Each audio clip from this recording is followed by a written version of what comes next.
Chapter 30, Submit Assignment 14 scored. When he got out of the car, the milk tea shop was no longer open to the public, with only one incandescent light on by the window. Bai Lian was doing her homework with her head down. It was a bit cold that night, so she had put on her school uniform jacket without zipping it up, revealing the white embroidered collar inside. She rested her chin on one hand in a lazy manner while holding a pen in the other, her eyelashes half lowered. People passing by would frequently turn their heads for another look. Jiang He sat beside her, engrossed in twisting a Rubik's Cube. The wind chime at the door rang, and Bai Lian and Jiang He both lifted their heads simultaneously to see who was coming in. Jiang Fulai always had a cold and noble look in his eyes, restrained in his elegance. He was still holding his coat that bore the chill of the outside, his figure tall and straight, slightly bowing his head as he entered. Seeing the two of them look up at him, his steps halted curiously for a second. Why did he take in Jiang He? Perhaps because seeing 3-year-old Jiang He waiting alone at home for parents who would never return, he could relate. Jiang He was a loner, spoke little, but hardly ever caused trouble. These past few days had been the most spirited he had ever been. Jiang Fulai felt an illusion that it was as if Bai Lian and Jiang He were waiting for him. The assistant arranged the meals neatly, including Bai Lian's share. Without being polite, Bai Lian picked up her chopsticks, and while eating, she showed Jiang Fulai the problem distributed today. The teacher had me attend a tutorial class. I can understand the lecture, but the problems are really. She paused, makes me want to fight them. Jiang Fulai found it a bit funny. Don't rush into a fight just yet, he said with his clear, light voice, reaching out to take it. The printout bore the Jiangjing University logo, and he skimmed it to understand the gist. It's not your problem. This person's way of setting questions is just like this, simple. After we eat, I'll explain it to you. The problem that no one in Xiangcheng Middle School could solve, he casually passed off with 2 light simples. During the meal, Jiang Fulai earnestly sent a message to Maxwell, suggesting, "The PhDSU mentor can't set problems properly. I could teach them." Bai Lian had attended many classes these last 2 days, including the recorded lessons from a famous teacher tonight. It's only after listening to others that one can make comparisons.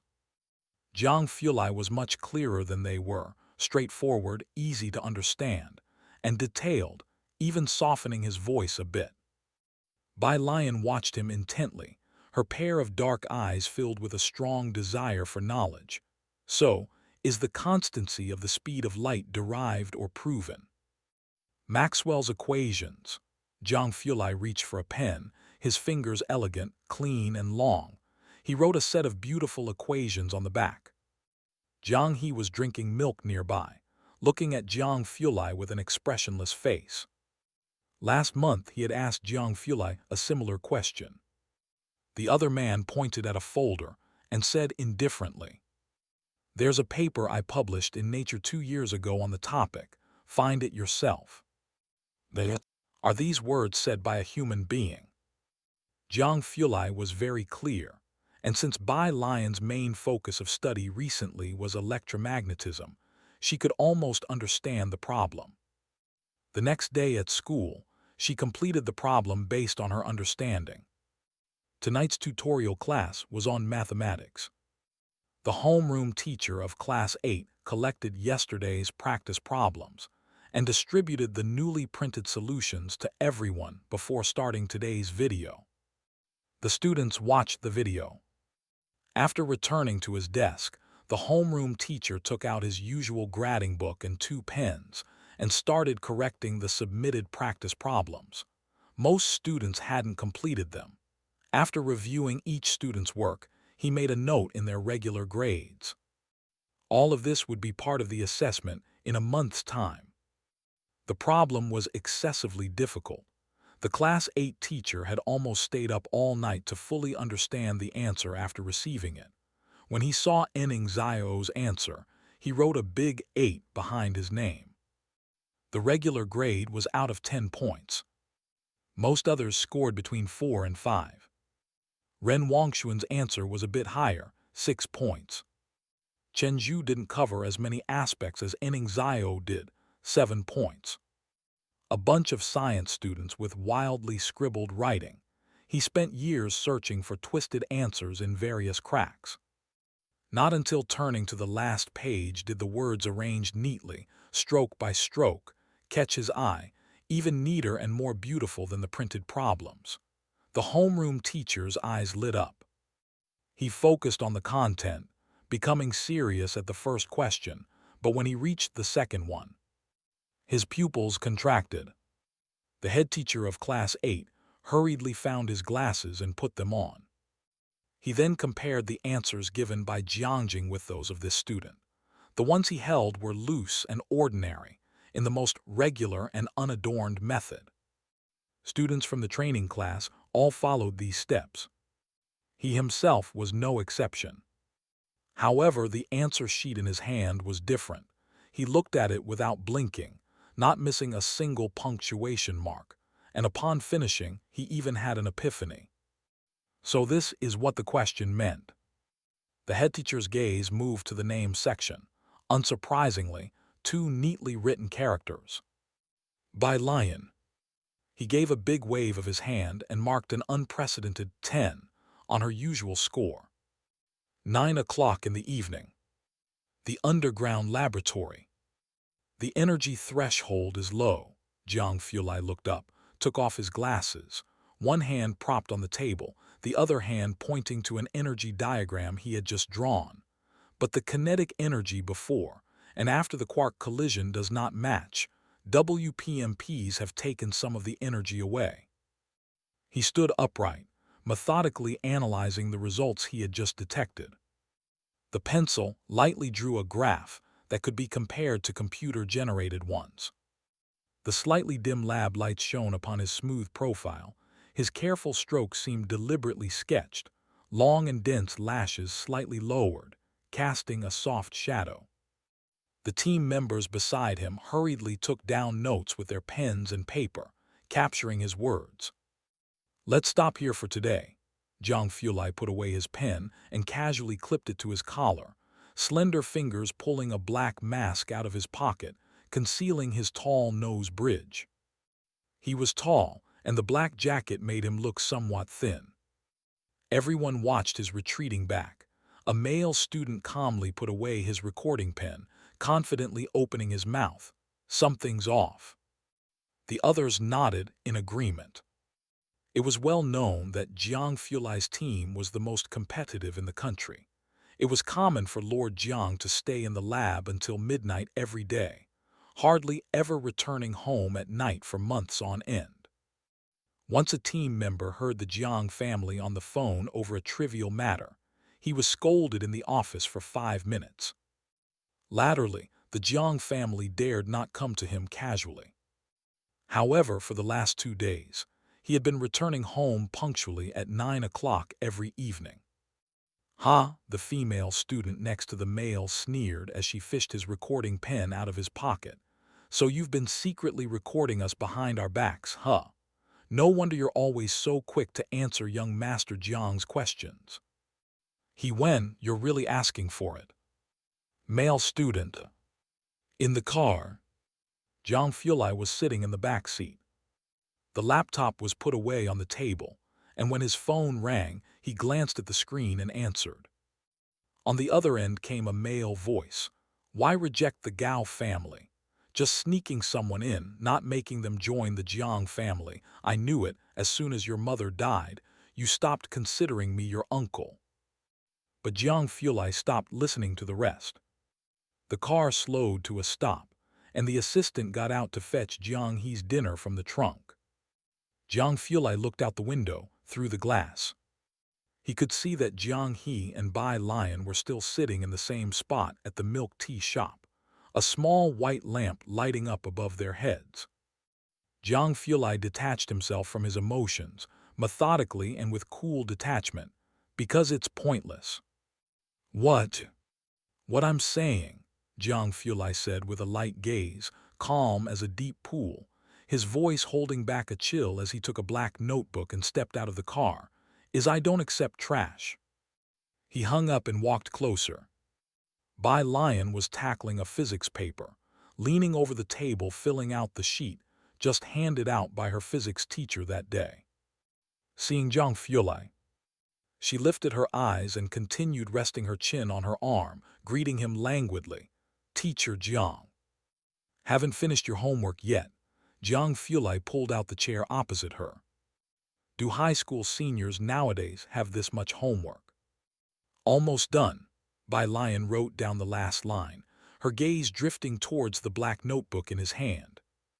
This, Jiang Fulai said nonchalantly as he pushed the notebook towards her, his delicate brows and eyes as cold and indifferent as ever, even his voice seemingly careless, is my old physics notebook. Bai Lian perked up, her eyes on the notebook reflecting the light overhead, stunningly beautiful, thank you. Jiang He was just by the side, watching Jiang Fulai intently. Because she had to go to the training class in the evening, Bai Lian did not wait for Jai Heng to have dinner together. She ate in the cafeteria in the evening, hung out with Jiang He at the milk tea shop for a while before going back. Jai Heng would wait at the alley entrance for Bai Lian to return home every night, and tonight was no exception. It was nearly 10 o'clock. Bai Lian suddenly remembered about time dilation. Grandfather, are you sleepy? Jai Heng, holding a flashlight, was about to say he wasn't sleepy, but recalling what Bai Lian had been doing the past few days, he cautiously said, a little. Ah, Bai Lian said with some regret. Then I'll call you again tomorrow morning to wake you up. Jai Heng. Must you really call? The next day, Thursday. As soon as Jai Heng opened his eyes, he saw the person squatting by his bed. Grandpa, Bai Lian had been listening to English vocabulary, but upon seeing him open his eyes, she turned off the sound. Are you awake? Jai Heng. Afterward, wherever he went, Bai Lian followed. %. As soon as Jai Shaojun stepped into the courtyard, he heard Bai Lian's lazy voice. So time will change according to everyone's pace. Grandpa, do you understand? Grandpa, why aren't you talking? Bai Lian turned her head back. Jai Heng silently spit out the mouthwash. Maybe it's because your grandpa is brushing his teeth. Why? Why do high school students have so much energy? Doesn't she need to sleep? Jai Heng's courtyard had never been so lively. Jai Shaojun smiled as he watched Bai Lian follow Jai Heng from the kitchen to the courtyard, then to the storage room. Breakfast was something Bai Lian went to Purist Street to buy early in the morning.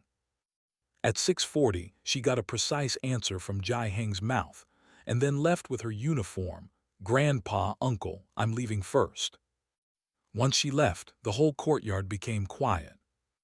Jai Shaojun looked at Jai Heng's serious face and complained in his heart. Just keep pretending. The word grandpa must have made you feel like you're floating in the air. At Xiangcheng Middle School, the senior year has physical education classes. Class 15 has theirs last on Thursday mornings, together with Class 8.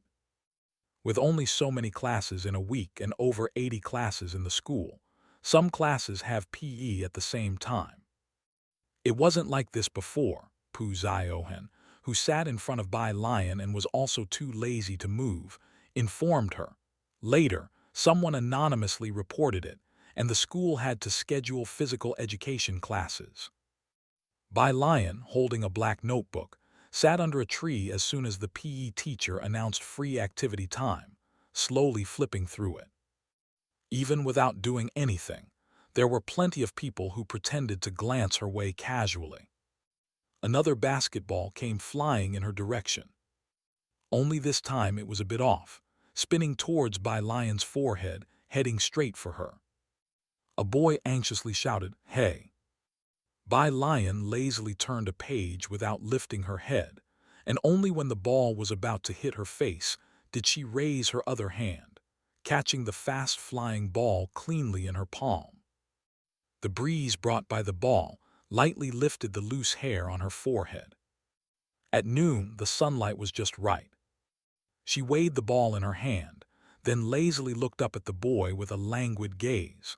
Sunlight filtered through the tree branches, sprinkling bits of light over her head as she tossed the ball back to him carelessly. She smiled at him with eyes as charming as jade. "Be careful." The boy caught the ball. His face flushed red, and it took him a while to recover and return to his team, while his teammates whispered excitedly, "Damn, that was cool." 10 minutes. Pu Ziohen came back to reality, closed her mouth, and began to count for Bai Lian. Only 10 minutes, and already 2 shuttlecocks and 3 basketballs have accidentally landed near you. Bai Lian is so extreme. Bai Lian smiled lazily. She looked down, took out her phone to snap a photo of a black cat on the notebook, and sent it to Jiang Fulei. "Your drawing isn't as good as my grandpa's." Jiang teacher. Not far away. "She's actually reading a book." Shi Yudong stared intently in Bai Lian's direction, her expression heavily sullen, scoring 85 in comprehensive science and still pretending. Ren Wangshuan leaned against the horizontal bar with a bag in her hand. "Wangshuan, Brother Chen said you have an invitation to the International White Tiger Auction House." A few students from Class 8 came over with a basketball, whispering mysteriously, "We've never seen one before." Ren Wangshuan looked towards Chen Zhu. Chen Zhu nodded at her. Ren Wangshuan laughed and weighed her bag in her hand. She originally intended to open it right then and there, but seeing Bai Lian not far away, paused. "Let's find another spot to show you guys." Pu Ziohen did not dare offend Class 8's people and could only resentfully mutter to herself about Bai Lian, "I wouldn't fancy it even if you showed me." But she also knew that something treasured by the people from the crown class had to be extraordinary. After gym class, Bai Lian went with Pu Ziohen and Yang Lin to the cafeteria for lunch. All the way there, Pu Ziohen tried hard not to stare at Yang Lin. Zhang Shais and others, after getting their food, gathered around Bai Lian's table. Yang Lin sat next to Bai Lian with just a green vegetable in her bowl. Without much thought, Bai Lian put a chicken leg in her bowl, and with an indifferent air she received from her $1,000,000 child support said, "This is the child support that my mom and my crappy dad each gave me after their divorce. It's not much, but remember to pay it back later." Yang Lin's chopsticks halted. Pu Ziohen's mind was racing with Bai Lian's loaded words. She opened her mouth, about to tell Bai Lian, "Yang Lin won't take it." But then she saw Yang Lin gently make a sound. Yang Lin ate quickly, finishing in a few bites before heading back. Pu Ziohen and Zhang Shai's group were still seated, completely astounded. So the reason they couldn't give their things away was that their parents hadn't divorced. Bai Lian, after finishing lunch, as Bai Lian and company had just reached the second floor, they saw the Class 8 homeroom teacher coming out of the second floor office, wearing glasses. As the homeroom teacher of the crown class, Zhang Shais and others naturally recognized him. Several students, scared at the sight of a teacher, went clamoring up to the third floor, leaving Bai Lian by herself. "Your work on last time's questions was very good." The Class 8 homeroom teacher stood in the hallway, expressing his admiration before his tone turned discontent. "Why did you go off to study literature before? That's just nonsense." Bai Lian hid her feelings behind her eyes, quite honestly admitting, "Teacher, yesterday's questions were taught to me by someone else." "That has nothing to do with teaching," he laughed. "From your steps, I can understand your whole problem-solving thought process. If you can understand that question, the answer, even if I were to use it in a tutoring class, only a few people would comprehend it." Bai Lian really wanted to explain to the teacher. If Jiang Fulai explained it to them once, they could write it out too. It's just a matter of whether the teacher would believe it or not. She touched her nose and collected the compliment before heading back to the third floor. Of course, she didn't know. Jiang Fulai would find it decent enough if he didn't curse them out, explain a question. Class 8. Chen Zhu and company never ate at the school cafeteria, preferring to eat at a small private restaurant outside before returning. Ren Wangxuan returned to her seat. Because she was going out for lunch and others still wanted to look at the invitation, she asked Shi Yudong to take her bag back to class after they were done. As soon as she came back, she opened her bag. "What's wrong?" Noticing Ren Wangxuan's expression change, Chen Zhu stood up. Ren Wangxuan's face chilled over, scanning around the class. "Who came to our class at lunchtime?" That expression made it clear something was missing. The people of Class 8 were all prominent figures of Xiangcheng and internally aware of Ren Wangxuan's identity. They would not commit such an act. That left only one possibility: someone from another class. Couldn't be that, right? The worried class president quickly stood, referring to the invitation. Today, the whole class had been queuing up to view her invitation. Seeing Ren Wangxuan's dark expression, the class president knew he had guessed correctly. "Damn it," he smacked the table hard, scanning the room. "Who came to our class at noon?" No one dared to speak out in the dead silent room. After a long silence, a girl in the corner hesitantly raised her hand and spoke. "At noon, I think I saw that transfer student from class 15 on the second floor." Ren Wangxuan had never been this angry before. She had lived a life of privilege since childhood. In school, others only looked up to her. No one would dare touch not just what she kept in her bag, even her discarded items. Hearing the girl's words, Ren Wangxuan grit her teeth. "Bai Lian, isn't it?" She threw her bag onto the floor and headed directly towards class 15. As she walked, she took out her phone and sent a message to her dad. "Do you have to bring your relative to our school to disgust me?" Bai Lian, the new transfer student, has become the most talked-about student at Xiangcheng Middle School due to her excessively flamboyant appearance. Those who have seen her will never forget. The girl who just spoke had seen Bai Lian on the second floor at noon and remembered vividly. Now seeing Ren Wangxuan looking so angry, she was somewhat afraid. "Class president, it won't cause any trouble, right?" The girl looked toward the class president of Class 8. The class president seemed to be aware of the transfer student Bai Lian as well. He shook his head, indicating he didn't know. "I'll go take a look. I don't know if it has anything to do with that new student. If it's really unclear what was lost, our whole class could be in for bad luck." He kicked the chair away and left. Behind him, Shi Yudong's eyes glittered. She followed and revealed a smile that took pleasure in others' misfortunes. It must be that transfer student. Class 15. At noon, most people were resting their heads on their desks, while some were writing furiously. Bang! The door was flung open, jolting many who were asleep on their desks awake. Ren Wangxuan, Shi Yudong, the class president of Class 8, and several other people from Class 8. There wasn't anyone in the school who didn't recognize them. Class 15 became utterly quiet. Even those who were whispering stopped and just watched them silently. A hush fell over the room. The people from Class 8 were known as the Crown Prince class because they acted wildly, and other classes had grown accustomed to their attitude. Ren Wangxuan did not look at anyone. She only swept her gaze across the classroom. Not seeing Bai Lian, she asked coldly, "Where's Bai Lian?" No one dared to speak. Zhang Shi's, who had been startled awake by the loud slamming of the door, glanced at Ren Wangxuan and the class president of Class 8, sat up straight, leaned back and said, "She went to the restroom.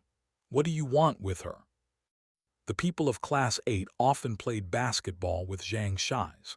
The class president of Class 8, afraid that Zhang Shi's would offend Ren Wongshuan, immediately intervened, holding him down and explaining the situation to him in a low voice. Ren Wongshuan simply ignored Zhang Shi's, "Where's her seat?" No one answered, but some couldn't help but glance towards Bai Lian's desk. Zhang Shi's had some connections with Class 8, and moreover, since Chen Zhu's younger sister Chen Wei liked him, the people of Class 8 usually showed him respect. He frowned, not believing at all that Bai Lian was that type of person. "You must be mistaken.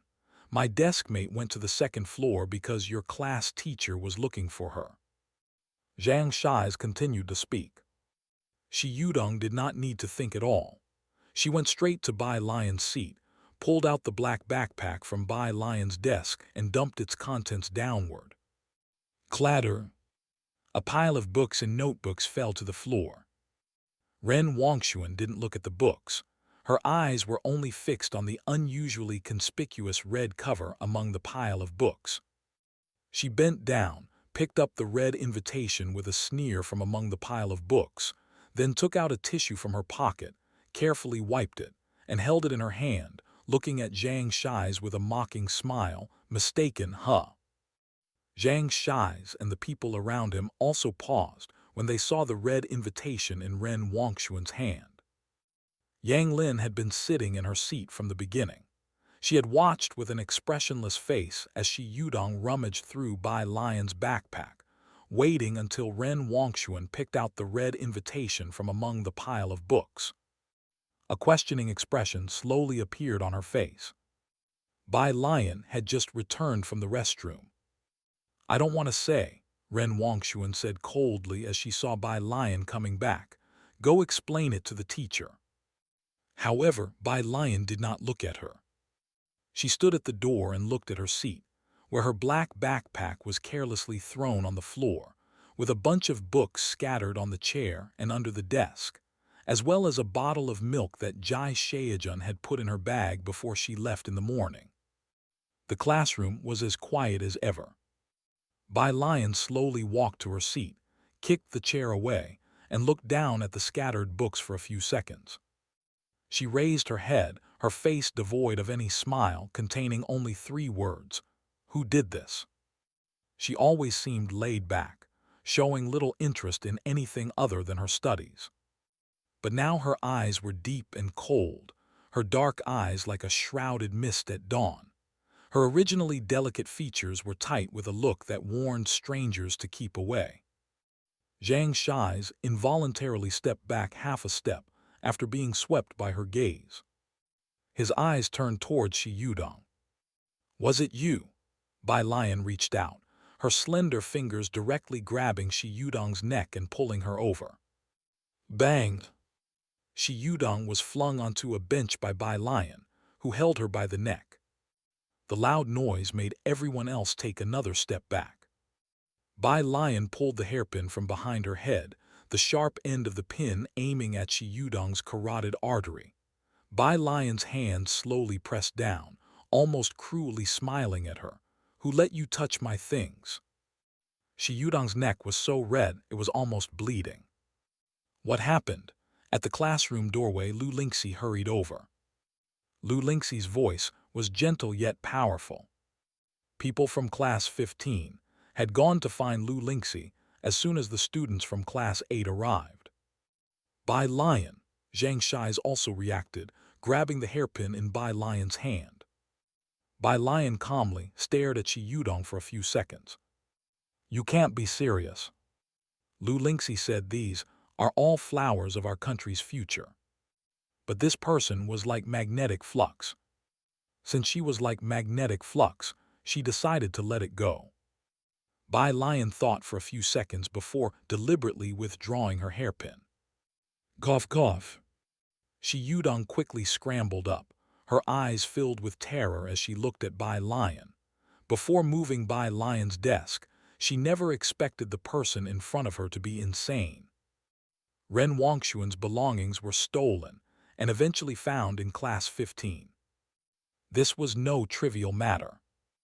As soon as the vice principal heard it was Ren Wongshuan's issue, he put aside his work and came to the senior high building. There's no need to call the parents. Holding the invitation, Ren Wongshuan cut off Jai Xiaorong's call and addressed Lu Lingxi and the school leaders. Just call the police directly. Calling the parents would be exactly what Bai Lian wanted, wouldn't it? In the end, not only would it become an internal matter for the Ren family, but the whole school would also learn that this freshman was from the Ren family. Ren Wongshuan had no doubt that this was done by Bai Lian. Apart from her, Ren Wongshuan couldn't imagine who else would be so foolish as to commit such an act that harmed the enemy 1,000 and themselves 800. Considering calling the parents and blowing things up, only to be forced by public opinion in the end for the Ren family to drop the matter. But Ren Wongshuan refused to comply with her wishes. Ren's student, Lu Lingxi, didn't think the matter was done by Bai Lian, but no matter who did it, she didn't agree with calling the police. This is an internal school matter. Calling the police would have too great an impact on a student's life. Beside her, the vice principal nodded frequently. Not calling the police, handling it lightly. Ren Wongshuan looked at the people in the office. If you don't realize this invitation has no market value, you can ask Chen Zhu. Next to her, Chen Zhu pondered for a moment. Teacher, this is an invitation from White Tiger Auction House. Except for special channels, it truly is unavailable for purchase. The teachers had no idea what the White Tiger Auction House was. But hearing Chen Zhu and Ren Wongshuan's words, they knew the situation was serious. Lu Lingxi and the vice principal exchanged glances.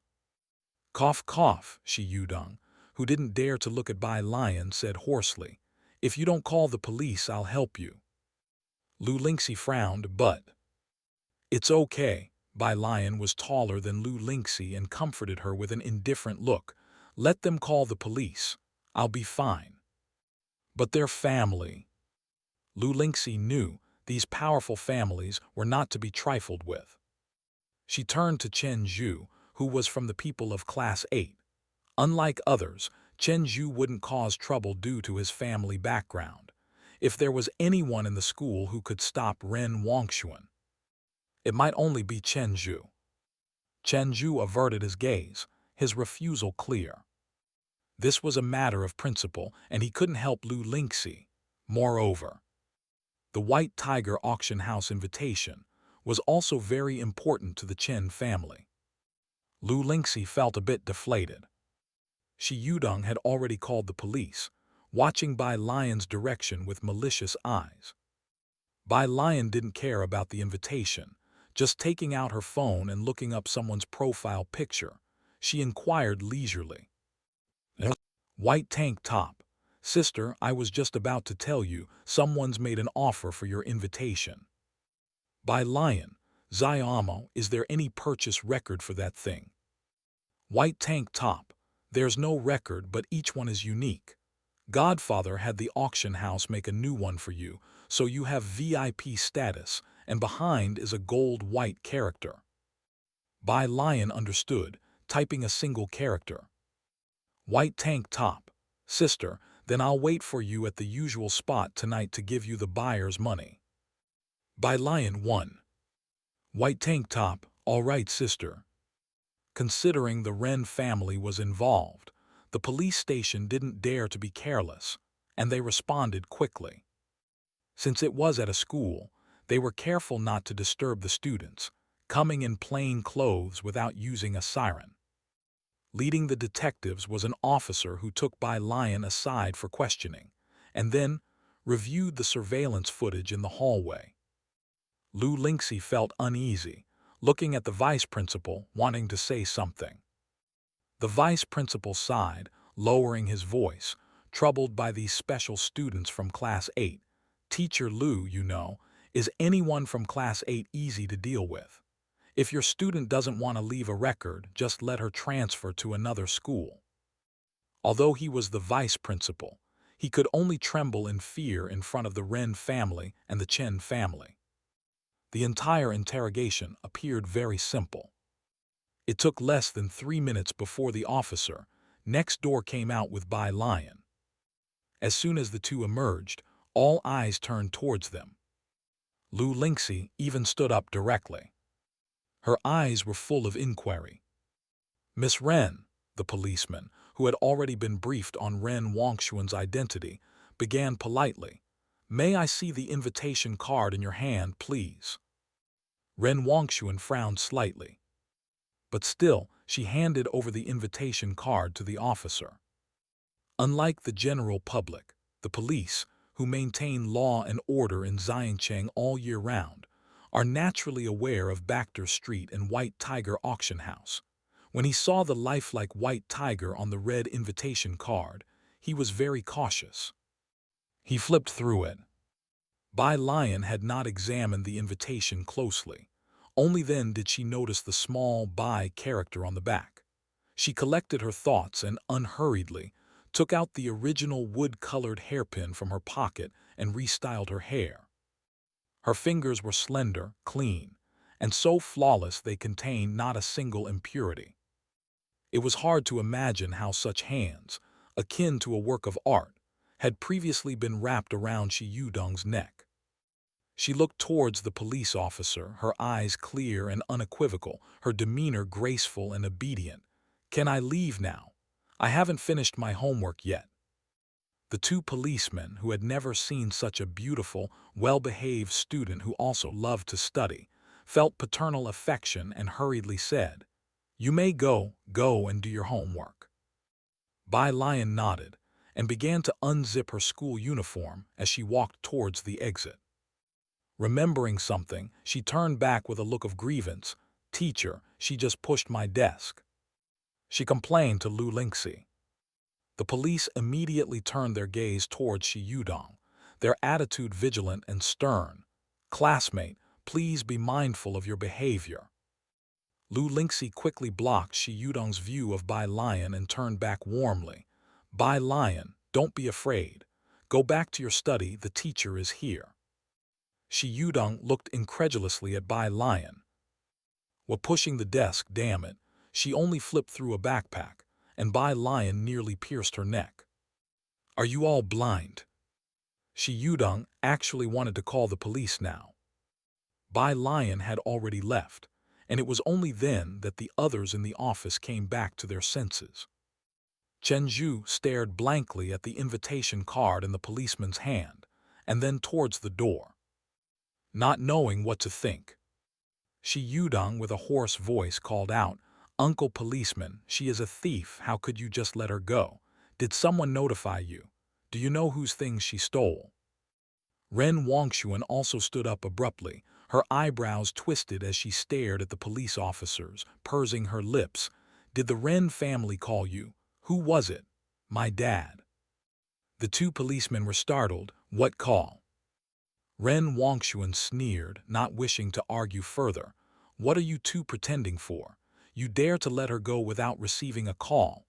Forget it, just give me my stuff." She extended her hand. "Miss Ren, when did you buy your invitation card?" one policeman couldn't help but ask.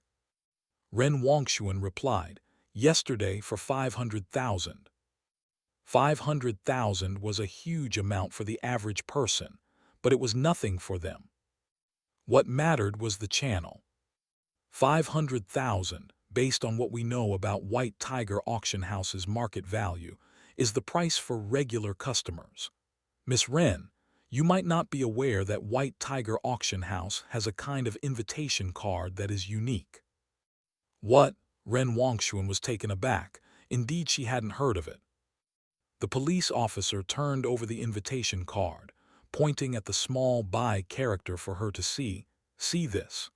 In the bottom right corner, there's a Bai character, indicating that this card is the personal property of Miss Bai, who was here just now. An invitation for VIPs from White Tiger Auction House. You're holding someone else's property while calling the police, and yet you still insist it is yours." The Ren family in Xiancheng was akin to a colossal hand that could almost cover the sky, yet the young police officer didn't flinch. Seeing the condescending attitude of Ren Wangxuan and her group, compared to Bai Lian who, despite being bullied, did not forget to study and remained obedient, it took them merely a second to side with the weaker party. However, these few words struck Ren Wangxuan like a heavy blow to the head. First it was 500,000, followed by VIP invitation. These words stunned everyone in the office, rendering them speechless. Lu Lingxi, as if a great burden had been lifted, slowly sat down. "So, officer, my student isn't involved, right?" "Of course." How could that be? Ren Wangxuan simply couldn't believe it. In her eyes, Bai Lian was an opportunist relative from the Jai family that came out of nowhere, who transferred to a high school in Xiancheng with a clear purpose, living with Jai Heng in an alley that hadn't been developed for decades. Not to mention the invitation. She probably didn't even know which way Baxter Street opened. Chen Zhu reached out to take the invitation from the police officer's hand, scrutinizing it carefully. In fact, there was a significant difference between an ordinary invitation and a VIP invitation, and the invitations purchased by the Ren family had already been inspected numerous times by Ren Wangxuan and Chen Zhu. He could quickly discern the differences. Chen Zhu looked at Ren Wangxuan. "This should be hers, it's different from yours." "Are you done looking?" The police officer extended his hand to retrieve the invitation from Chen Zhu's hand. "This belongs to someone else." He then handed the invitation back to Lu Lingxi, remembering that she was the homeroom teacher of the girl in question. Ren Wangxuan pursed her lips, her mind a whirlwind. She wasn't sure where to start. "Then, where is my invitation?" The police officer remained silent, his gaze turning towards Shi Yudong by her side. Shi Yudong had started acting strangely the moment the police officer brought out Bai Lian's invitation. That invitation was clearly the one she had stuffed into Bai Lian's backpack. How did it end up belonging to Bai Lian? And what about the invitation that she had put inside? Miss Ren, with keen insight, these officers were capable of using the big memory recovery technique even with serial killers, so they could easily see through psychologically immature students like Shi Yudong with just one glance. "I think it's best if we do not concern ourselves with students from other classes. Is this classmate a friend of yours?" When she caught the officer's gaze, Shi Yudong turned pale and slumped to the floor. Ren Wangxuan lowered her head, staring intently at Shi Yudong. The class leader of Class 8, who was at the door, only realized what had happened after hearing this, and hurriedly went back to search Shi Yudong's desk in Class 8. The others looked at each other in confusion and followed suit.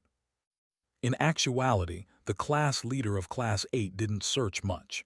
As soon as he took out the backpack, a red invitation fell to the floor.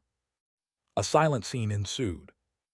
Lu Lingxi looked impassively at everyone from Class 8, then turned to the vice principal. "The police are here as well, let them handle it." "Of course," the police officer said. "An item worth 500,000 is not just a simple theft." In the end, the class leader of Class 8 could only lower his voice, his bafflement evident as he spoke to Chen Zhu. "Zhu, isn't it said that these invitations are hard to come by? How come Bai Lian has one? And it seemed, even a higher grade one at that." Chen Zhu, who was always the leader in Class 8, was naturally approached by this group of privileged students whenever there was an issue. Now, however, Chen Zhu simply narrowed his eyes slightly and shook his head. Ren Wangxuan lowered her gaze, remaining silent. Class 15. When Bai Lian returned, her desk and chair had already been righted, her backpack and books tidied up. Everything was as it should be. Her usually languid and carefree face now carried a rare trace of melancholy. Her beautiful eyes held a "I must take someone down today" vibe. Upon her return, even though people were already distracted, they couldn't help but steal glances at her. But no one dared to speak. Bai Lian wore a blue and white school jacket, with a white t-shirt underneath, embroidered with a green bamboo stalk. She pulled out her chair, her right elbow casually propped on the table as she sat, her hair tied up behind her head, looking through her notebook with lowered, graceful eyes. The midday sunlight streamed through the window, casting her half-lowered eyes into the shadow of her lashes, resembling an affronted white tiger, calm yet dangerous. Only after Bai Lian turned another page did the room breathe quietly. The notebook of Mr. Jiang mostly had clearly written formulas and problems, easy to understand, but some were more haphazard. For example, Maxwell's electromagnetic field theory. Mr. Jiang omitted an iconic problem regarding the motion of charged particles. Mr. Jiang, obviously. He drew an earth and added a remark. Did the teacher not wake up? There's no gravitational force, this is space-time distortion. A full page of complete and clear notes plus theorems, with the last line. Master Jiang, what exactly is this nonsense the teachers are spouting? Chill out with an IMO paper. Master Jiang endured several days of taking thorough notes before voicing his doubt. Why am I even sitting here listening to the lecture? Following that, there were several pages on analyzing planetary density based on celestial movement, likely intended for others to read. Master Jiang, why do I need to explain such an easy question? After seriously analyzing celestial movement for a few more days, he finally burst out. Has Jiang Ziju's brain been eaten by a zombie? Ming Dongheng seems like a paramecium.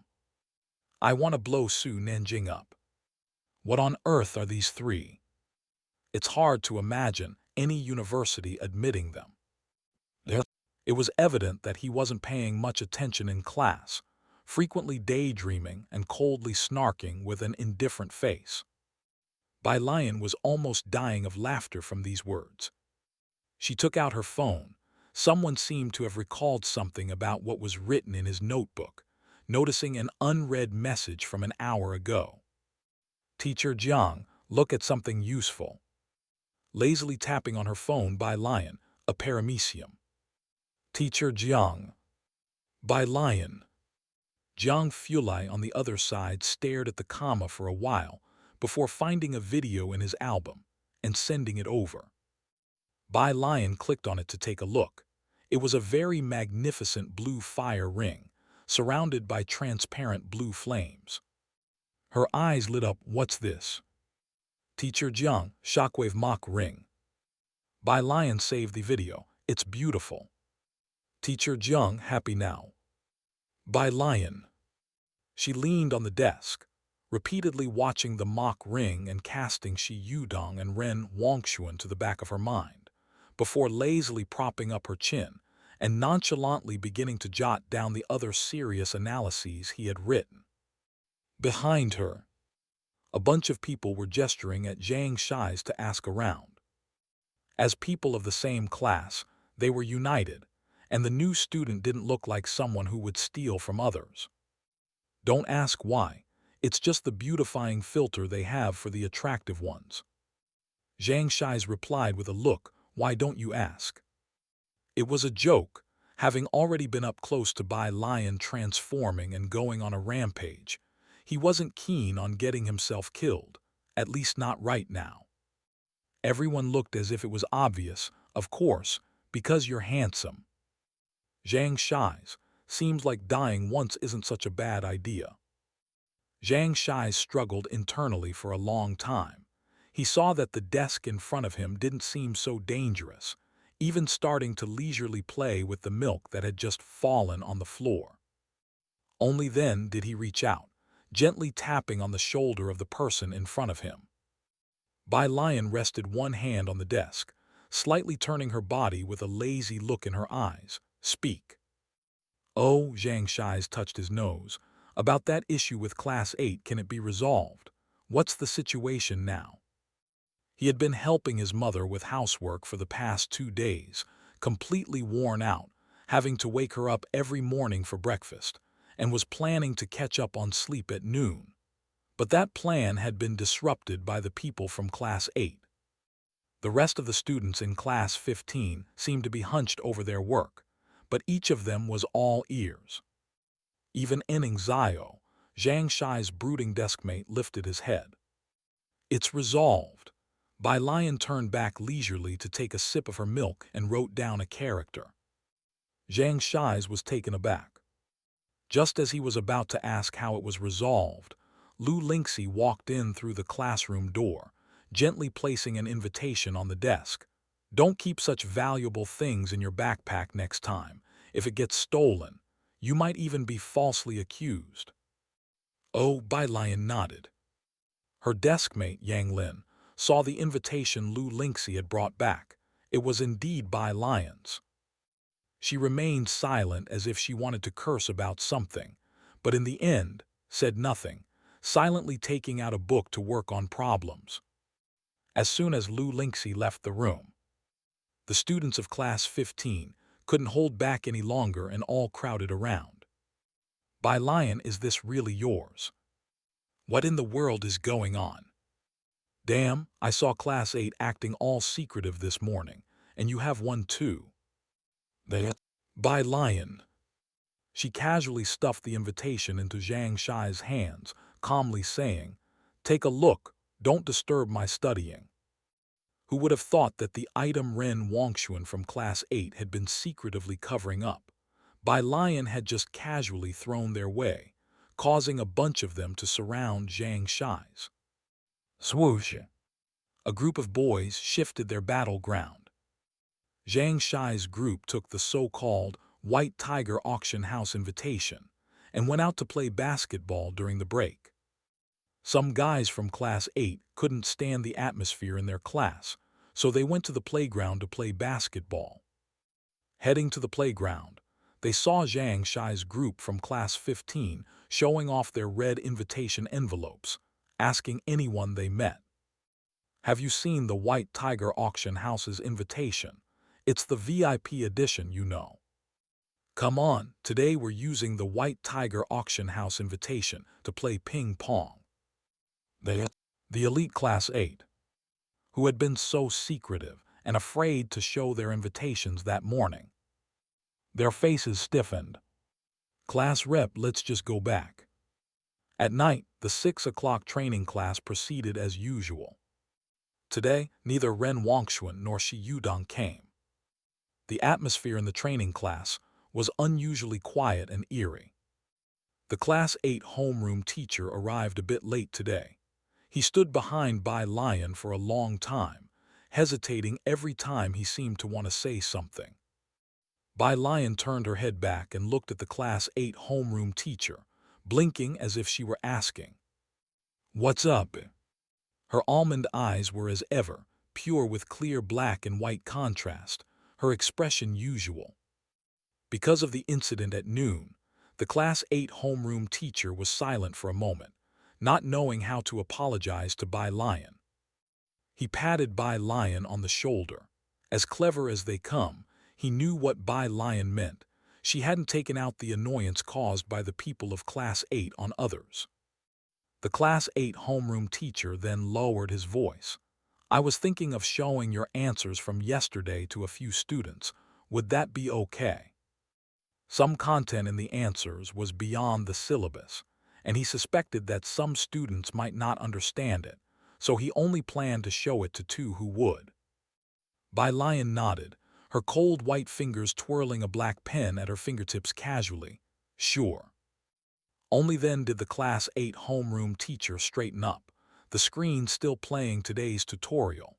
He quietly closed the door and went out to print 2 copies of the rearranged answers from last night, intending to give them to Enning Zio and Chen Zhu. As the answers were Bai Lian's, he had asked for her opinion. At 7:30, the Class 8 homeroom teacher handed out the exercises for the day. And standing next to Bai Lian, he lowered his voice. "Bai Lian, someone is looking for you. Pack up and leave first."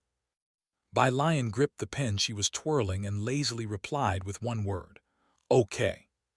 She put her things into her backpack and left through the back door. The tutoring venue was located in the comprehensive building, and at the time Bai Lian came out, the boarding students were also in their evening self-study, making the entire campus dim and quiet. At the steps outside the comprehensive building, a black Audi was parked quietly there. Bai Lian, wearing a simple school uniform, walked leisurely down the steps under the dim lighting, her overly bright face softened by the shadows, her back straight and her bearing relaxed yet reserved. By the car, the waiting secretary spotted a slim figure approaching in the distance. It must be someone from the Jai family, and he instinctively adjusted his glasses. He gently tapped the rear car door and reported to Ren Kian, "Sir, she's coming out." Ren Kian responded softly. He had carefully reviewed the Jai families and Bai Lian's information after hearing about the school incident that afternoon. The information was quite ordinary. Bai Lian had just moved her registration to Xiancheng, with no detailed information about her parents. Xiancheng Middle School only had her science comprehensive scores of 85, and currently, she was living with Jai Heng in the slums. That was all. Very clean. At least the documents didn't indicate anything special, just a very ordinary high school senior, so ordinary that she could be lost in a crowd with hardly a ripple stirred. Where in the world did that special invitation from the White Tiger auction house come from? Ren Kian got out of the back seat and looked up at the girl who had just descended the last step of the staircase. "Hello, I'm Ren Wangshuan's grandfather." Ren Kian was the first to speak, standing not far away, squinting slightly as he sized up Bai Lian, his aura as a person in a position of power feeling quite oppressive. "Bai Lian." Bai Lian nodded at him, her tone lacking any discernible emotion. Ren Kian watched her quietly, nodding. Her school uniform was just like the other students, and even the hairpin on her head was handmade. From head to toe, even her shoes were nothing out of the ordinary. Everything about her resonated with the run-down, impoverished purist street. Yet standing in the night, backed by a long staircase and a street lamp that wasn't even very bright, the quiet look she returned was like a mandrake growing on the cliffs of the night. "Wangshuan has been spoiled by us. I apologize for what happened today." Ren Kian regained his composure, full of regret. "She hadn't anticipated that you would also have an invitation to the White Tiger auction house. I've arranged a banquet tonight and hope you can forgive my granddaughter." "There's no need," Bai Lian smiled, a hint of indifference in her lazy demeanor under the light. "I got the invitation by helping someone by accident, and I've already sold it this afternoon." That made sense, since Purist Street was close to two boundaries. It wasn't strange to run into some people there. The Secretary General pondered internally and then deliberately mentioned the Want Building. "Miss Bai, our gentleman has made a reservation for a meal at the Want Building." Wanhe Building, the most famous members-only restaurant in Xiancheng. A random dish there would start at 4 digits and required a reservation. An ordinary person couldn't even get through the door. "I have other plans," Bai Lian interrupted. "I'll take my leave first." The Secretary General stood dumbfounded, watching Bai Lian walk away. "Sir, does she not watch the news?" The Secretary General turned to ask Ren Kian, unable to hide his confusion. Just a glance more at the news, and she would know who Ren Kian was, wouldn't she? "This girl has an unusual air about her," Ren Kian mused, then instructed, "Send a gift to the Jai family tomorrow." Was this an indication of seeking good relations? The Secretary General was surprised, but gained a measure of respect for the Jai family. Although Bai Lian's invitation had been acquired unintentionally, what if she formed a relationship with that person in the future? Ren Kian returned to his car. The girl seated in the back was still looking down at her phone, not bothering to look up. He spoke helplessly. Xuanxuan, this student Bai Lian is different from what I imagined. She has a sense of integrity. You should have gone down to apologize to her. I didn't know she had one too. Are you taking her side? Ren Wongshuan finally looked up. She pursed her lips, glanced at Ren Kian, and then abruptly pulled open the car door to leave. Bang! The car door slammed shut forcefully. Sir, from the driver's seat, the Secretary General looked back with an inquiring expression. Ren Kian fell silent for a long while. Have someone follow her. Ren Wongshuan had always been bright, skipping grades in school, and she was the youngest and most beloved both in class and in the Ren family, never having suffered any indignity. Today was the first time Ren Kian had reprimanded her. Tutorial class. The class teacher, after seeing Bai Lian leave, remembered those 2 solution papers and handed them to Chen Zhu.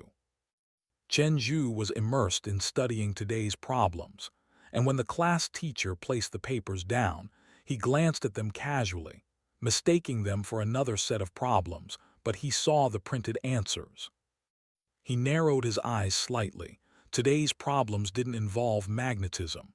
He took the paper and examined it for a while, then, somewhat stunned, he took out his workbook from his bag. He had already transcribed the answers to the previous physics problem into his challenging physics problem compilation. Indeed, it was another solution to last time's problem. The rest of the tutorial class had already left. Only Enning Xiao and Chen Zhu were still seated in their original spots. Chen Zhu reluctantly put away the alternate solution and then got up to find the teacher for the 8th class. The 8th class teacher put down his thermos, surprised by Chen Zhu's approach. What's up? This solution. Chen Zhu spread out the paper he was holding for the 8th class teacher to see. Where did you get it from? The 8th class teacher looked at Chen Zhu without answering immediately. Instead, he asked, what do you think of the new student? If Chen Zhu had spoken up timely today about the incident involving Ren Wongshuan, perhaps the dispute wouldn't have escalated as it did. Chen Zhu was the only one in the school who could stand up to Ren Wongshuan. When Bai Lian was mentioned, Chen Zhu paused. He recalled the reason she came to the tutorial class and that 85 score. It was precisely because of this understanding that he had kept quiet at noon today. Clearly, his understanding was still limited. I don't know her well enough to comment, he said. I'm planning to establish a study group tomorrow. Will you lead the new student? The 8th class teacher asked. Chen Zhu paused for a moment, without giving it much thought. I should probably be in the same group as Ren Wongshuan. He had known Ren Wongshuan since they were young, and they had been paired together in a group since childhood. Plus, Ren Wongshuan was indeed very smart. Being in her group meant he wouldn't have to worry much. Now she had a conflict with Bai Lian. Chen Zhu's meaning was very clear. He was refusing. I showed this problem-solving approach to my teacher. The 8th grade homeroom teacher nodded, not saying much more. It is very similar to the solutions provided by the Jiangjing preparatory camp. If similar solutions appear in the future, I will consult her as appropriate and try to make them available to you all. Chen Zhu was startled but eventually nodded and politely bid farewell to the homeroom teacher. Ming Dingheng was still keeping Jiang He company at the milk tea shop. Every day, he would wait for Bai Lian to finish school before leaving. Today was no exception. However, when he said goodbye to Bai Lian, she gave him an extra look. And to be honest, although Ming Dingheng was tall and strong, the way he looked at people was sharp, but his expression rather dull. He didn't seem very smart. In fact, he kind of resembled a paramecium. This sense of identification was somewhat inexplicable. After leaving, Ming Dingheng touched his head, puzzled over the meaning behind Bai Lian's glance at him. Bai Lian sat down next to Jiang He and took out the physics exercises distributed that evening to study slowly. Jiang Fulai's notebook was quite useful, at least making today's studying less strenuous. Physics was like that. Once you knew the formulas and theorems, any static image could play out automatically in your mind. When Jiang Fulai arrived, Bai Lian was memorizing English vocabulary. "Are you studying electromagnetism again today?" Jiang Fulai noticed the problem she had laid out on the table at a glance. The questions today were normal but didn't hit the mark. Bai Lian nodded, closing her English vocabulary app. "Yes." Jiang Fulai put aside his coat and reached for the problems. The answers were apparent at a glance, so he didn't bother flipping through. "I'll write a new problem for you." "Okay," Bai Lian replied. Jiang Fulai's hand wrote down a series of beautiful numbers. His cold white fingers sketched an electric field diagram as if it was printed. Once serious, the sense of aloofness around him faded a lot. He wore a white shirt with all the buttons tightly done up. It felt cold yet peaceful. Bai Lian quietly watched him for a while, then suddenly asked, "Teacher Jiang, do you think I look like a paramecium?" Jiang Fulai. He put down the pen and suddenly felt the urge to sigh. Passing the problem he had just written to Bai Lian, he also explained the electromagnetism exercise left for today. Outside, dinner for him and Jiang he had already been set out.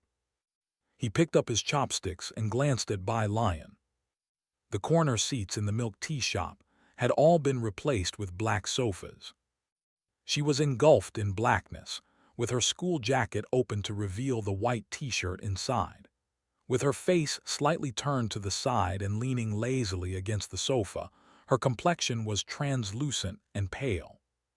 She didn't resemble a paramecium, Jiang Fulai thought as he lowered his head, carefully pondering. She was more like a cat.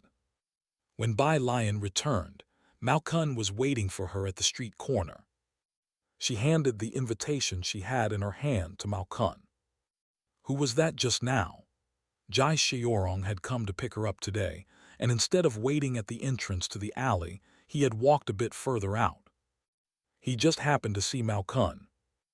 "Oh, that," Bai Lian adjusted her backpack, her eyes not blinking. "A relative of the convenience store owner. I had something that arrived and he was delivering it." Jai Xiaorong had grown up here and naturally knew the convenience store owner. However, lately, he had heard some news about Purist Street at the Wren family home. This store owner is said to be somewhat dangerous, not a simple character. You should be careful around him. Bai Lian was startled. Is that so? But she thought the store owner seemed quite nice. Jai Xiaorong, shining his flashlight, had nothing more to say. "Sorry for the trouble Wangshuan caused you." After a long while, Jai Xiaorong finally spoke up. "It's okay," Bai Lian replied lazily with her back to the words. "I'm more lenient towards people from Xiancheng." Jai Xiaorong didn't quite catch her meaning but spoke again. "I initially thought you two would become friends." Bai Lian was surprised. "That's rather unlikely." "I know," Jai Xiaorong patted Bai Lian's shoulder, no longer mentioning Ren Wangshuan. "Your grandfather has been in much better spirits recently, thank you." After taking a few steps, they saw Jai Heng waiting for them at the entrance to the courtyard. Seeing Jai Heng, Bai Lian's eyes lit up. "Grandpa." Jai Heng looked into her eyes. Bai Lian blinked. "The principle of the constancy of the speed of light, do you remember it, Grandpa?" Suddenly, Jai Heng wondered why he had bothered coming out to wait for them.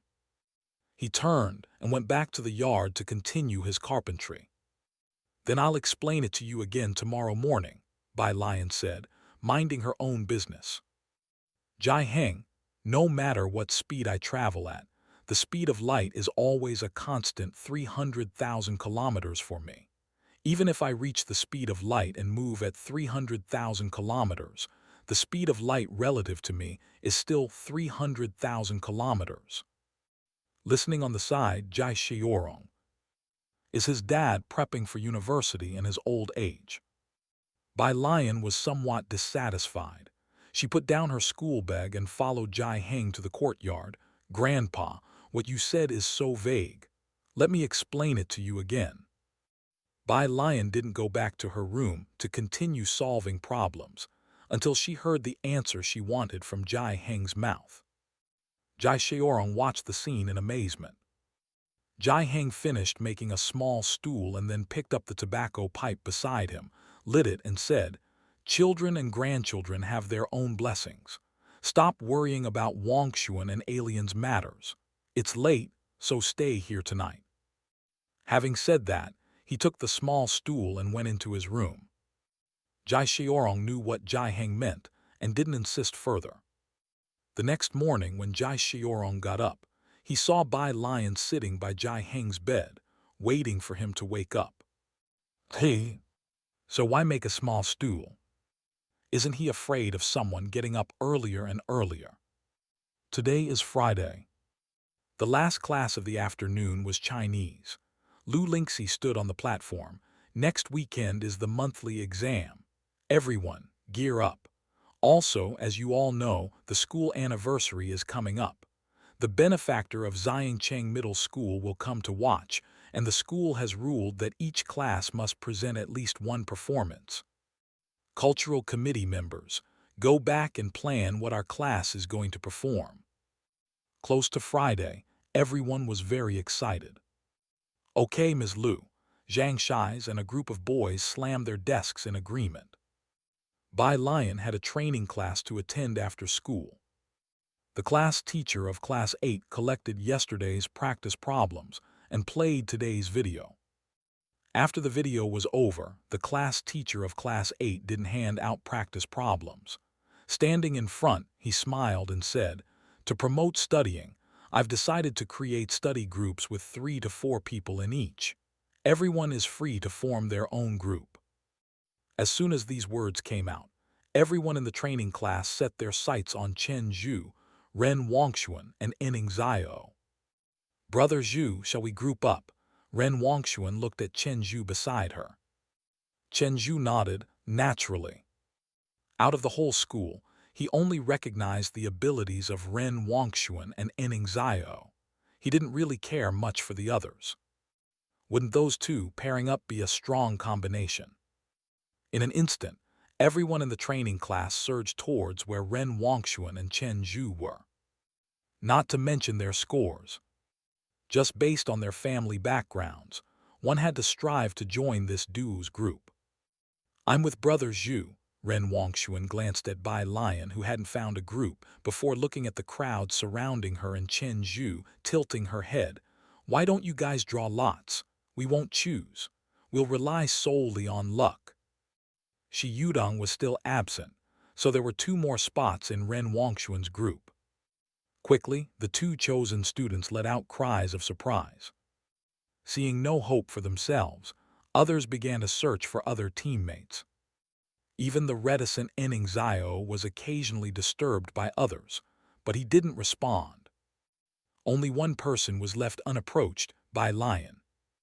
Bai Lian was attractive, but Ren Wangshuan had announced her grades on the first day, 85, in comprehensive science.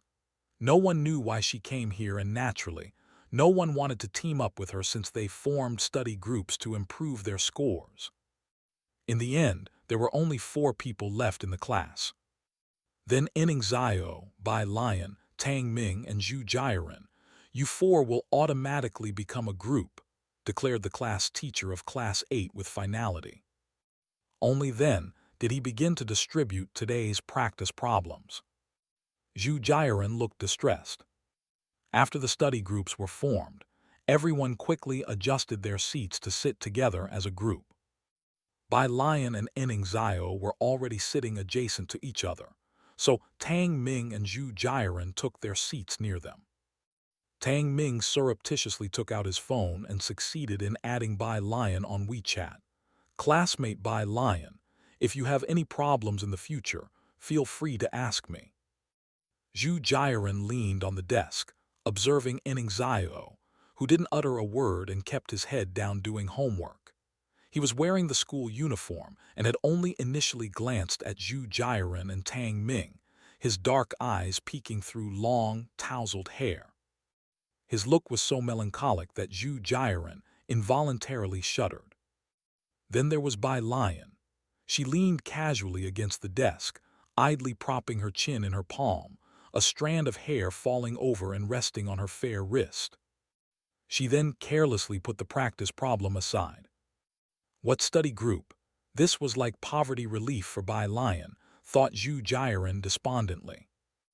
Even if she couldn't join Chen Zhu's and Ren Wongshuan's group, being in another group from Class 8 would do. Why on earth did she have to end up in this group that clearly seemed to have no future? Tang Ming looked at Zhu Jiren, who had competed with him before. Zhu Jiren, let's discuss any problems together in the future. Why don't you add Bai Lian and Enning Xiao on WeChat too? Zhu Jiren waved her hand dismissively, momentarily lacking spirit. We've already added each other, just start a group chat. Tang Ming created the study group chat. On the right, Ren Wongshuan's group of 4 was together, discussing where to go for dinner that night. Their voices weren't loud, but they stood out in the silent auditorium. Zhu Jiren looked at their group with some envy, then whispered, "They're going to the Wan building for dinner, you know, it's membership only." Tang Ming nodded, his voice low. Aside from those from Class 8, no one else has probably been there, right? Neither Enning Xiao nor Bai Lian said a word. No response. Zhu Jiren observed the two, a silent and gloomy top student and a barely passing student, seemingly from very average family backgrounds, probably never having heard of the Wan building. She understood, yet it made her feel all the more disheartened. Bai Lian didn't pay attention to the others and simply took out her phone to open WeChat. "Teacher Jiang, it's raining." Bai Lian then looked out of the window, indeed noticing the light rain outside. She stared at the rain outside for quite a while. Then she finally lowered her head slowly and sent a message to Jiang Fulai. "Bai Lian, can I show the problem you gave me last night to a few of my classmates?" In the CRFS laboratory, Jiang Fulai was looking at the data displayed on his computer. The lab was cool, and he wore a black coat, his pale index and middle finger holding a pen, pointing at the projection on the wall, methodically analyzing to his group. This is the lost energy data detected by the LIW detector before, with red, yellow, and green likely being the single gamma background events, almost no WIWP found. The other group members were listening intently to his analysis. They were able to answer the occasional questions he asked them roughly. With the group members becoming notably more reliable, Jiang Fulai gave a slight nod. He sat down, lifted his head to remove his glasses. I've sent your paper to academician Ma, check your inbox." Leaning against the chair back, his eyes and brows deeply cool, a leg lazily propped up, he spun his phone in his hand, his proud and noble air setting him apart from the others in the laboratory. He was like a snow lotus blooming alone at the top of a snowy mountain, noble, stunning, and forbidding to strangers. He then recorded with his pen, deeply moved, "Thank you, young Master Jiang." Moreover, their group was different from those in other labs.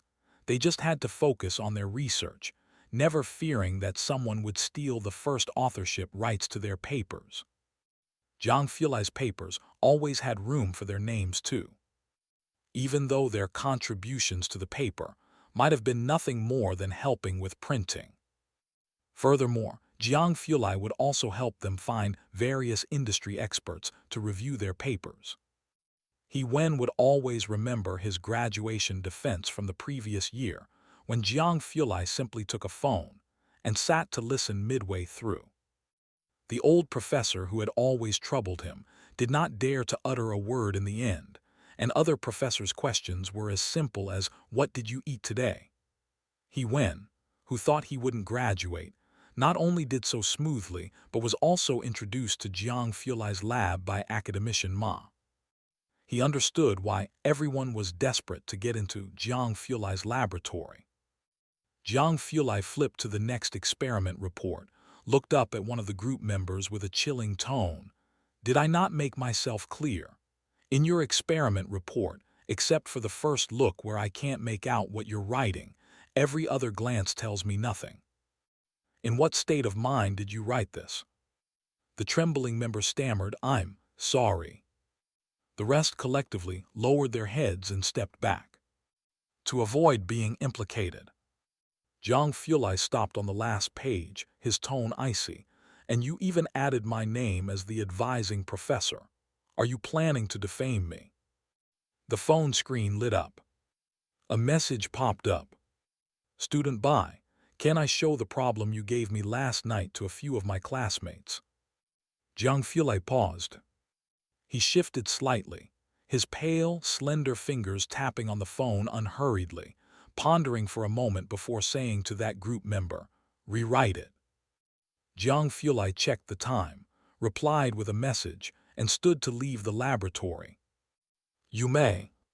The group member, who thought he would face a storm but ended up being let off the hook, suddenly felt an inexplicable sense of fantasy.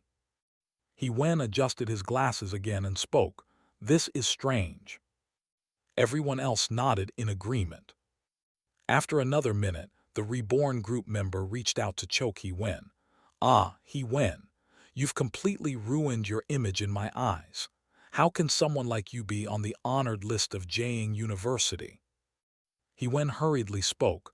I bought a recording pen for each of you. They should be arriving soon. Hey, stop hitting me. He Wen, the great scholar, were you planning on dazzling everyone with your secret recordings? Then you guys also stop hitting my face. Ow. Bai Lian had always listened to the teacher's instructions, so when the teacher mentioned a study group, she approached Jiang Fulai.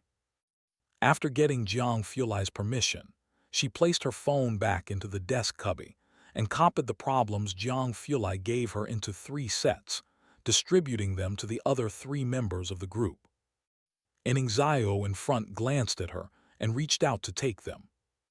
Tang Ming was surprised when he saw the papers.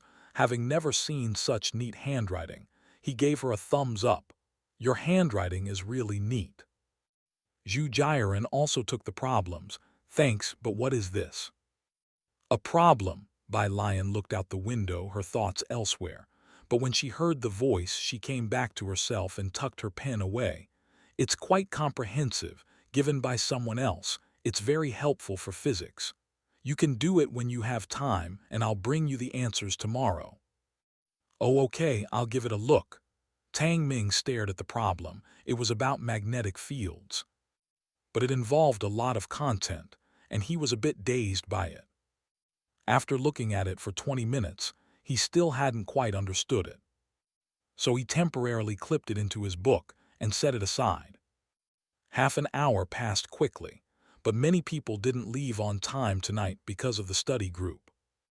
In front, Ning Xiao tossed the problems given by the teacher aside, engrossed in the problem Bai Lian had given him. Bai Lian saw people leaving and also got up with her backpack to leave the lecture hall. Ning Xiao didn't pack up, still pondering over the problem Bai Lian had given him. To the right, Ren Wongshuan packed up her things. My mom has already reserved a place. She stood up and spoke to the others. Let's go first. That immediately won them cheers. The other study groups could only look on enviously. Zhu Jiren stayed put, watching Ren Wongshuan and her group without taking her eyes off them until they left through the back door. Sigh, Zhu Jiren let out a long sigh. Tang Ming was a boarding student and wasn't in a hurry to get back. He took a screenshot of Bai Lian's profile picture to show his roommates. I swear, she really didn't post anything on her moments. If I took a sneak photo of her, wouldn't that make me a pervert? Seeing Tang Ming's worthless reaction, Zhu Jiren pursed her lips, unwilled to pack her things anymore, and prepared to head back to the dorm. Bai Lian stood at the entrance of the comprehensive building staircase. The rain was falling heavily, sweeping across the entire campus like a net. The already dimly lit school was shrouded in rain mist, becoming even more hazy. There was hardly a soul on the road. It was as if she was the only one in this vastness. The surroundings were filled with the sound of rain. Bai Lian stared at the relentless downpour and began to wonder again if she should have died in Xiangcheng long ago, and that now it was merely a pipe dream of hers about Xiangcheng. Bai Lian stood at the entrance of the comprehensive building staircase. A faint voice came through the curtain of rain. "What are you spacing out for?" Bai Lian looked up and saw Jiang Fulai standing a step away on the stairs. His figure was tall and slender, wearing a knee-length coat, his pale yet powerful right hand propping an umbrella. Despite the downpour, his entire demeanor was unruffled as he elegantly tilted the umbrella forward. "Is your phone on silent?" Jiang Fulai was shaking her phone, the usual arrogance in his eyes slightly diminished. "What are you doing here?" Bai Lian gradually came to her senses, slowly patted her pocket, then lifted her head. "I think I left my phone in the lecture hall." Jiang Fulai raised an eyebrow, handing her the umbrella. "Where is your tutorial classroom?" Bai Lian took the umbrella, standing on the stairs behind the rain curtain with a listless expression in her eyes, the reflection of streetlights shimmering in her pitch-black pupils. "First floor, the last classroom to the right, fourth row from the left, first seat." Jiang Fulai entered the main building. Because students were having tutorials there in the evening, the lights on the first floor of the main building were all on. His tall stature and exquisite features were as nobly indifferent as ever. Ren Wangxuan and people like her noticed him almost immediately. What made Jiang Fulai truly stand out was not his striking features, but the inherent dignity he exuded, making him seem unapproachably aloof even as he simply walked. He passed by Ren Wangxuan and Chen Zhu unhurriedly, his pale face sharp and almost edged with frost. He failed to spare them even a glance. Zhu Jiren, who had just left the classroom, also caught sight of him, pausing in her steps. "Who is that?" Ren Wangxuan and her group discussed in low voices as they watched Jiang Fulai's retreating figure. Ren Wangxuan and Chen Zhu exchanged glances, both shaking their heads, guessing he probably wasn't from Xiangcheng, as his genuine and unblemished air was not something Xiangcheng could foster. As soon as they exited, the Ren family's business car was parked at the entrance of the main building. Since they were eating together, Ren Wangxuan was picked up by the family driver, who glanced at Bai Lian crouched at the steps, then asked Ren Wangxuan in the rearview mirror, "The master said to pick up Miss Bai along with you for dinner." "Your grandfather, he." Chen Zhu withdrew his gaze from Bai Lian without interest. He had heard from Ren Wangxuan that Bai Lian's invitation had been inadvertently received, a 1 in a billion chance of luck. Just hearing the name Bai Lian made Ren Wangxuan inexplicably irritated, her face cold. "Don't bother with her, let's go." She directly instructed the driver to drive away. Chen Zhu didn't bring her up again either. Inside the main building, Jiang Fulai found the last lecture hall. There weren't many people left in the lecture hall by the time he entered, with over half the lights already turned off. Jiang Fulai found Bai Lian's seat, and indeed saw her Xiaomi phone left in the desk cavern. A boy sitting in front was struggling with some math problems, prompting him to raise his eyebrows. He recognized at a glance that the problem was one he'd assigned, and the boy still hadn't solved it yet. Dumber than Jiang Ziju. Jiang Fulai withdrew his gaze, commenting blandly. He picked up the phone and walked out, pausing beside the trash can when something in the corner of his eye caught his attention. There wasn't much trash in the bin. Looking down, he saw a crumpled piece of paper tossed carelessly inside. With his back to the light, Jiang Fulai lowered his eyes, his face shadowed and his expression even colder. He bent down, picked the paper out of the bin, and with well-defined fingers he slowly unfolded the neat, precise regular script. It was Bai Lian's handwriting, the problems he had written for her the night before.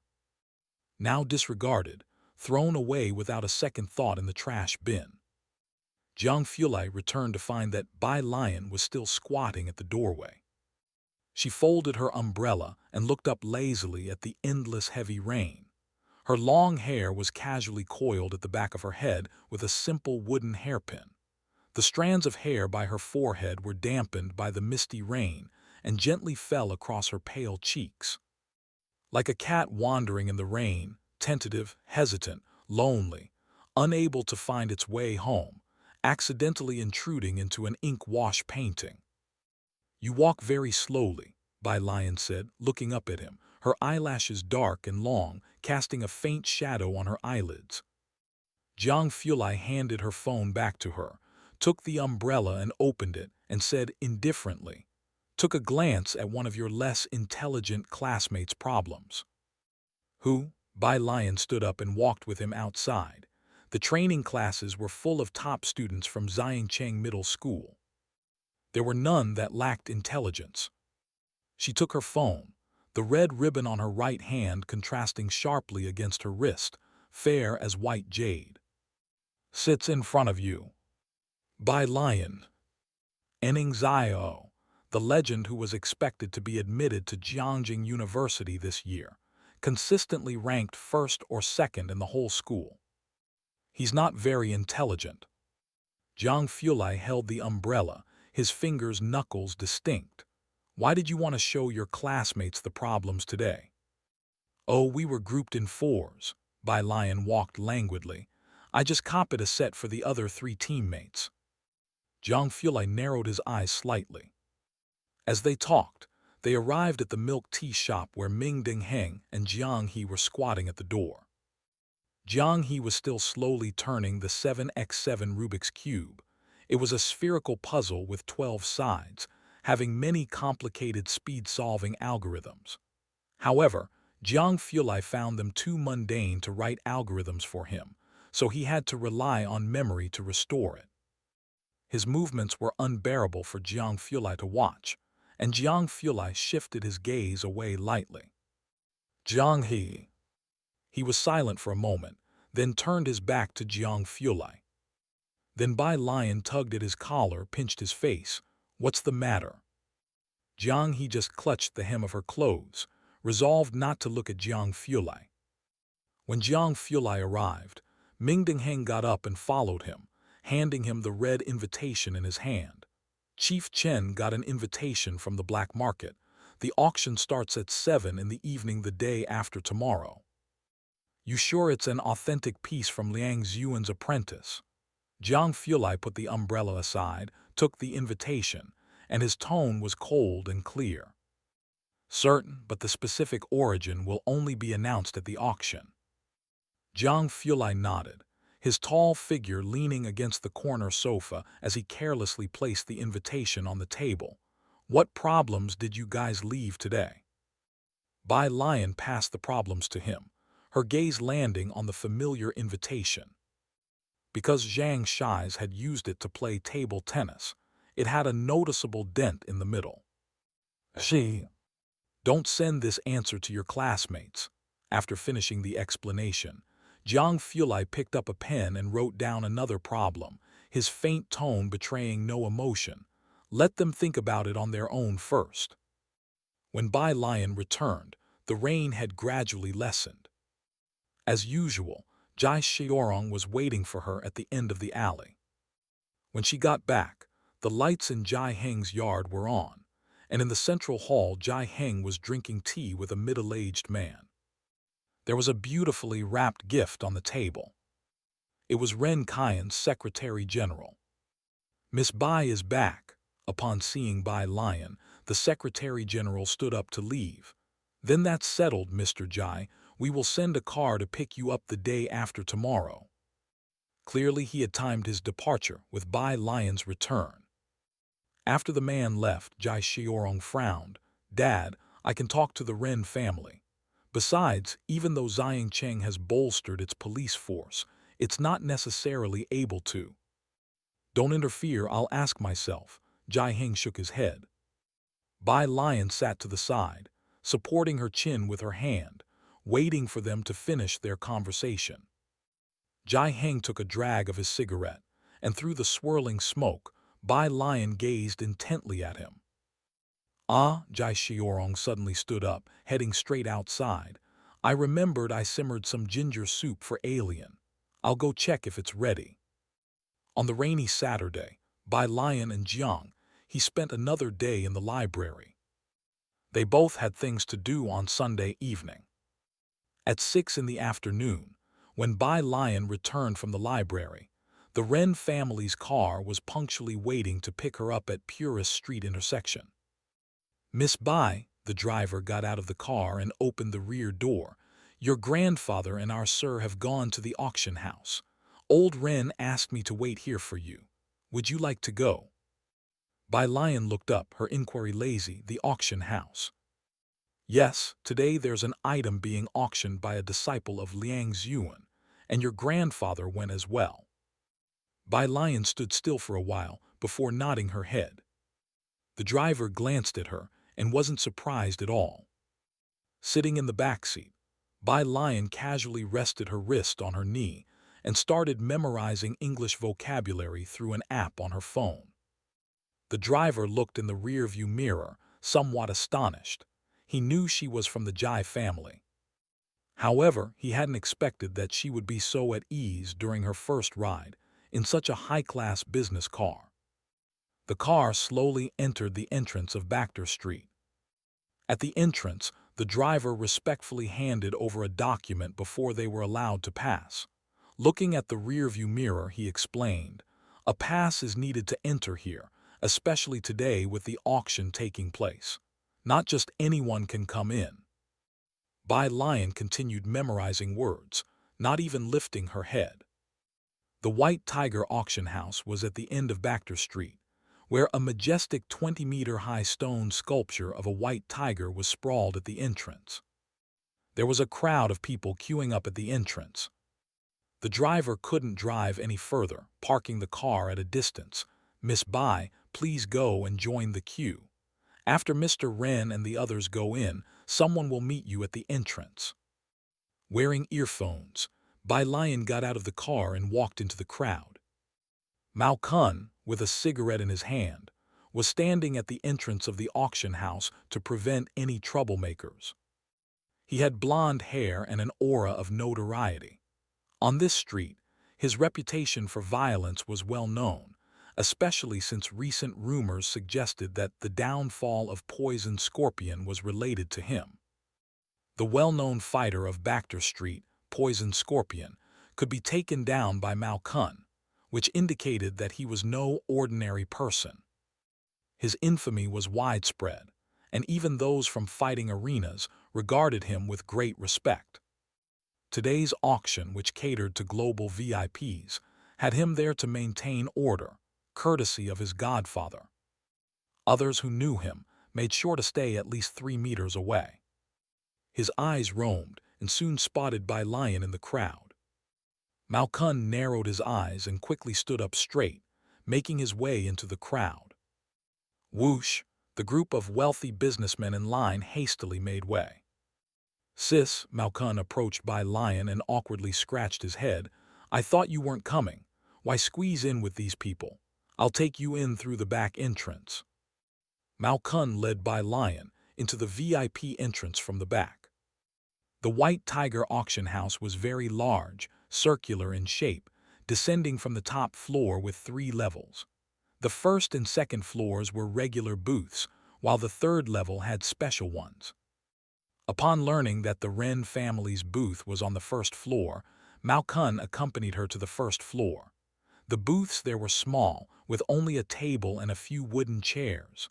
Displeased with the setting, he frowned. "Sis, should I get you relocated to the third floor?" Bai Lian chose a seat by the window and sat down, lazily resting her elbow on the windowsill. She was dressed in a gradient blue wide-sleeved top, with neatly fastened light blue braided buttons. As she lifted her arm, Her fair wrist and a loosely tied crimson wristband were revealed. As she sat down, her long skirt spread across the entire chair. "No need," she said indifferently, leaning against the windowsill, her almond eyes slightly drooping, revealing an undeniable allure at a glance. Mao Kun dared not look any longer. After serving tea, he instructed Bai Lian to call him directly if she needed anything, then went back outside to maintain order. It was nearing 7 o'clock. Sounds of people entering started on the first floor. Outside, Ren Kaiyan led the way with Jai Heng by his side, chatting as they walked toward the booths. Ren Wangxuan and Chen Zhu followed at the rear. "It's been 7 years, it might not be possible to find," Ren Kaiyan said to Jai Heng, and as the Secretary General opened the door to the booth, Ren Kaiyan's words suddenly came to a halt. Inside the cramped booth, someone had already arrived. Behind him, Ren Wangxuan and Chen Zhu also stopped, with Ren Wangxuan in particular expressing disbelief. "How did you get here first?" To enter the White Tiger auction house, one had to go through stringent queuing and security checks. They had arrived early, but it still took nearly 2 hours to get in, only to find Bai Lian already seated by the window. Bai Lian continued memorizing words, casually pressing on her phone screen. Hearing the noise, she lazily tilted her head. "Grandpa." She paused, then politely greeted Ren Kaiyan. All the while, she did not rise from her seat. Ren Wangxuan looked at her impolite demeanor and then at Jai Heng, who also remained seated.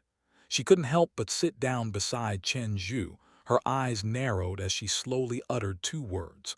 "Uncouth." Having been trained well in etiquette, she looked down on the rude manners of the Jai family. Chen Zhu remained silent as the auction started promptly at 7. The first item up for bid was a red tourmaline. The beautiful and elegant auctioneer presented the red tourmaline encased in glass. A collector's grade red tourmaline, 106 carats, with a starting price of 2 million. Those present were not short on cash, and the price quickly rose to 3 million. Ren Kaiyan, who had been conversing with Jai Heng, finally paused. Beside him, his Secretary General pressed the bidding button, 3.5 million. After finishing, he smiled and explained, "Miss Wangxuan's birthday is coming up soon. Mr. Ren instructed me to keep an eye on an item to give her for her birthday." While speaking, he suddenly saw Bai Lian. The Secretary General coughed abruptly, then stopped talking. Ren Wangxuan and Chen Zhu sat to one side, both attending an auction for the first time, unable to contain their excitement and studying the items at the auction. Hearing the Secretary General's voice, Wangxuan said indifferently, "Why keep buying these? I haven't even worn what you got me last time." The Secretary General just smiled and did not say much. "It's naturally needed." 700. A dull voice rose from the 3rd floor. Upon hearing this voice, Bai Lian couldn't help but glance at the 3rd floor. It sounded so much like a tapeworm. The bid had abruptly soared from 500 to 7 million. 7 million, for a collector-grade red tourmaline, wasn't particularly expensive. But it had already exceeded the Ren family's estimate, and the Secretary General looked questioningly at Ren Kaiyan. Ren Kaiyan shook his head. "Forget it. With the guest on the 3rd floor, it's unlikely anyone else will compete." The Ren family didn't have the capital to compete with them. And so, the red tourmaline was taken by the guest on the 3rd floor. One auction item followed another, and Bai Lian paid no further attention, nor did the private room on the 3rd floor make another bid.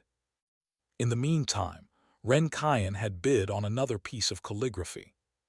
When the final auction item appeared, everyone, including Jai Heng, sat up straight, eyes glued to the auction stage.